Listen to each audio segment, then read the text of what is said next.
All right, welcome to The Explainer. Today, we're jumping into a really fascinating cosmic encounter. It's a story where the absolute logical mastery of sorcery crashes head-on into the profound stillness of enlightenment.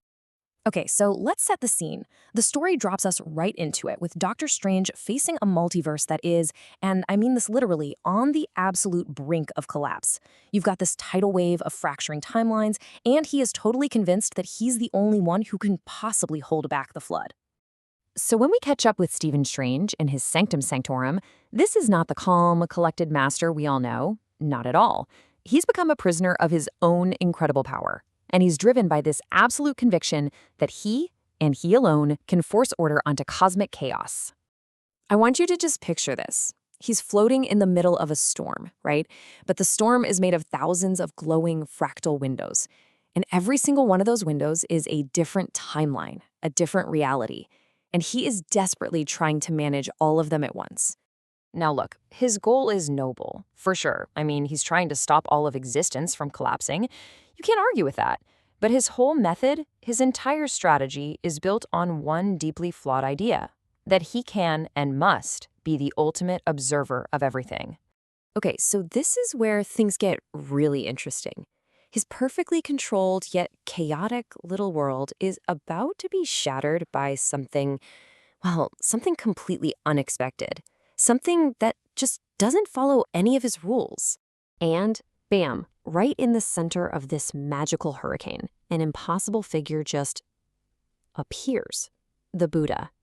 And his presence is so calm, so absolute, that it just cuts through all of Strange's frantic, complex energy like a hot knife through butter. So how does Strange react? Well, exactly like you'd expect a sorcerer to react, with suspicion and with aggression. He sees this thing he can't explain, and his very first instinct is to try and contain it.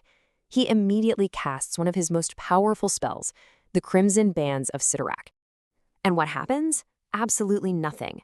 The bands just pass right through him like he's a ghost. This is a huge wake-up call, brilliantly showing him that he's facing a challenge on a completely different level, one that can't be bound or categorized by his entire library of cosmic knowledge. And with that one simple statement, the Buddha delivers his first lesson. And, it isn't a threat, it isn't a challenge to a fight. It's the first crack in the very foundation of Doctor Strange's entire worldview. This moment right here sets the stage for the real conflict. And it's not about who has the better magic, not at all. It's a debate between two fundamentally different ways of understanding what existence even is. This slide really breaks it down for us. On one side, you've got Doctor Strange, and he is defending the tangible, the known, the reality he can measure, prove, and most importantly, control. But on the other side, you have the Buddha, who's pointing to something totally different: the intangible, unknown, a fundamental truth that exists way beyond any spell or equation. You can almost hear the defensiveness in his voice here, right? He's defending his life's work. He's arguing that his magic is valid, that it's real, because it's based on the provable foundational laws of the universe. To him, it's not a trick. It's just applied physics. Wow. So the Buddhist reply is just devastatingly simple. And this is the crucial point. He isn't calling Strange's magic fake. He's calling it superficial. He's basically saying, yeah, you've become a master architect, building these intricate, beautiful temporary structures inside a house that's already on fire. Okay, so let's see how this builds to the ultimate revelation. This is where the Buddha basically lays out the source code of the entire cosmos for him and explains exactly why Strange's efforts are completely, totally doomed to fail. So the Buddha breaks it down like this. Existence starts as one, just pure eternal potential. But the reality we live in, the reality Strange is trying to control, is set two. It's that potential after it's been fractured into conflict and constant change. So Strange is just exhausting himself trying to stabilize this ever-changing state, while the true nature of infinity, the zero, is constantly dissolving it.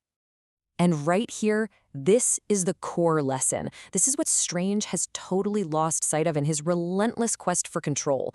He is trying to engineer a permanent, immortal structure out of things that are, by their very nature, temporary. He's literally fighting against the fundamental flow of the universe itself. So it all leads to this. This is the climax of the whole encounter, where Doctor Strange has to make a choice. Does he keep fighting this losing battle for control, or does he finally learn how to let go? And you can just feel the desperation in his question. I mean, think about it. This is a man whose entire identity, his whole purpose in life, is built on intervention and control. The very idea of just stopping is completely terrifying to him. But the Buddha's final instruction completely reframes Strange's purpose. It's not about giving up. He's saying, you're not meant to be a cosmic manager, a fixer of broken timelines. Your true quest is to become an explorer of the unknown, a student of the infinite. And he does it. He shatters the thousands of viewing windows, he drops all of his complex spells, and he just sits. For the first time in a long, long time, he finally accepts a new path by letting go of the wheel, just like he was forced to all those years ago. And that's where the story leaves us. The Sorcerer Supreme becomes a student once more, ready to learn the true magic of letting go. But it also leaves us with a pretty powerful question to think about, one that applies to our own lives and our own desperate struggles for control in a world that is fundamentally, and maybe even beautifully, impermanent.